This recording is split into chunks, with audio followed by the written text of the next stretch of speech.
विकास के इस दौर में बड़ी रफ्तार आई है। विकास के इस दौर में बड़ी रफ्तार आई है। कहीं शोला कहीं शबनम कहीं मलाई है, कहीं शोला कहीं शबनम कहीं मलाई है।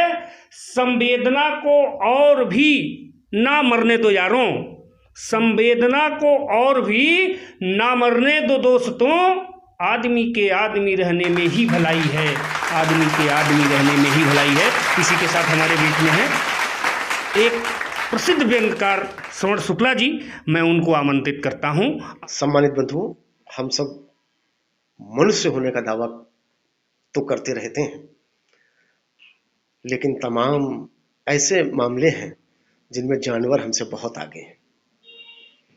मैंने एक दो शेर कहीं पढ़े, क्योंकि वफादारी के मामले में आप सब जानते ही हैं कि कुत्तों से बड़ी वफा किसी की नहीं होती।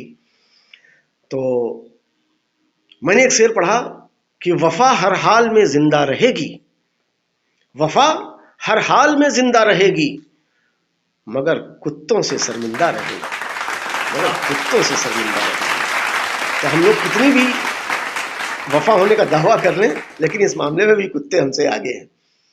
और कि चाहता तो हूं, एक बड़े कवि ने लिखा है कि चाहता तो हूं कि कुत्तों से सावधान रहूं, चाहता तो हूं कि कुत्तों से सावधान रहूं, मगर समझ तब पाता हूं जब वो काट खाते हैं।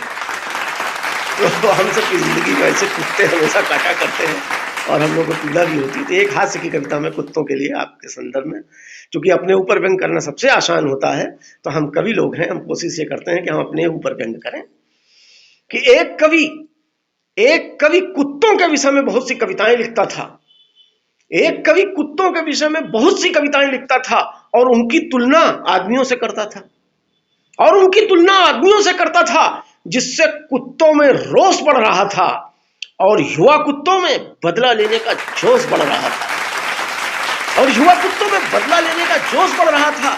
एक दिन कवि साहब कवि सम्मेलन से आ रहे थे, इसी प्रकार की एक कविता गुनगुना रहे थे कि एक युवा कुत्ते ने उन्हें काट खाया, एक युवा कुत्ते ने उन्हें काट खाया। तब से कुत्ते में कैबीज और कवि को रैबीज हो गया है, तब से कुत्ते में कैबीज और कवि को रैबीज हो गया है। कुत्ता तो अब भौंक भौंक कर अपने समाज में सम्मान पा रहा है और कवि की कविताओं का स्तर दिनों दिन गिरता जा रहा है, दिनों दिन गिरता जा रहा है, दिनों दिन गिरता।